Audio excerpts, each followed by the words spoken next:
Friends, welcome to Hemali's kitchen. આજે આપણે દાળવડા એક નવી ટ્રીક સાથે જ જોશું. જો તમે પણ આ ટ્રીક અપનાવીને ઘરે બનાવશો તો બજારથી દાળવડા લાવવાનું ભૂલી જશો.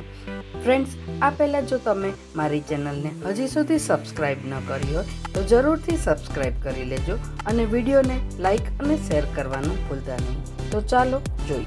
દાળવડા બનાવવા માટે મેં અહીંયા 3 દાળ લીધી છે, જેમાં ચણાની દાળનું પ્રમાણ સૌથી વધારે રાખ્યું છે.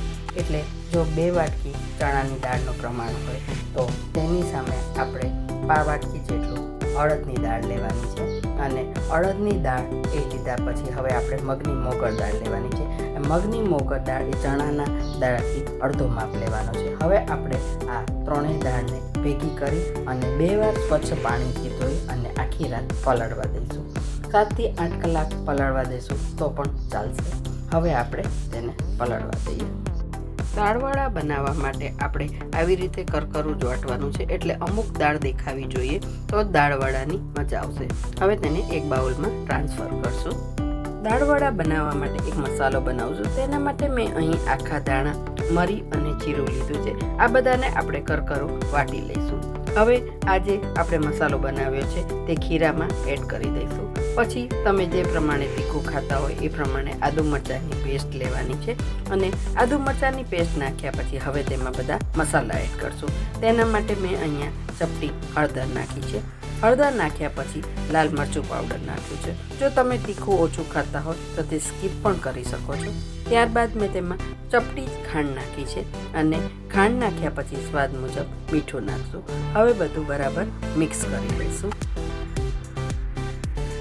હવે બધો મસાલો મિક્સ કર્યા પછી તેમાં લીલા ધાણા નાખશું અને લીલા ધાણા નાખ્યા પછી હવે બસ વડા ઉતારવાની તૈયારી કરશું. દાળવડા બનાવવા માટેનું ખીરું આવું કરકરું અને થોડુંક જાડું જ રાખવું, તેથી બજાર જેવા દાળવડા બનશે. હવે આપણે તેને ખૂબ ફેંટવાનું છે.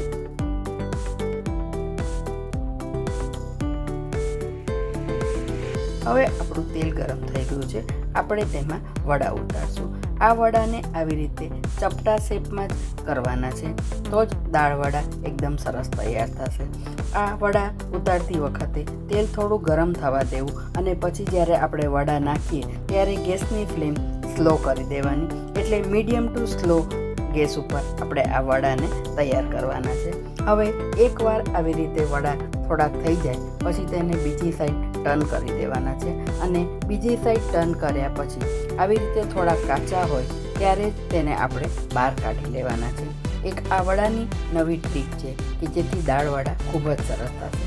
હવે તમે જોઈ શકો છો કે આ વડા થોડાક હજી કાચા છે, પણ કાચા હોય અને જ્યારે ગરમ હોય ત્યારે બહાર કાઢ્યા પછી તરત જ તેને આવી રીતે એક ચપટી નાનકડી વાટકી વડે હળવા હાથે દબાવી દેવાના છે. અને આ દબાવ્યા પછી તેને ફરીથી આપણે ખૂબ જ ગરમ તેલમાં તળવાના છે. એટલે કે આવી રીતે તળશું તો આપણા દાળવડા ખૂબ જ ક્રિસ્પી થશે. હવે આ દાળવડાને આપણે ફરીથી એકવાર ગોલ્ડન બ્રાઉન થાય ત્યાં સુધી તળવાના છે. એટલે કે અંદરથી તો આપણા તળાઈ જ ગયા છે, પણ ઉપરથી આપણે થોડા કડક થાય એટલે ફરીથી તળવાના છે.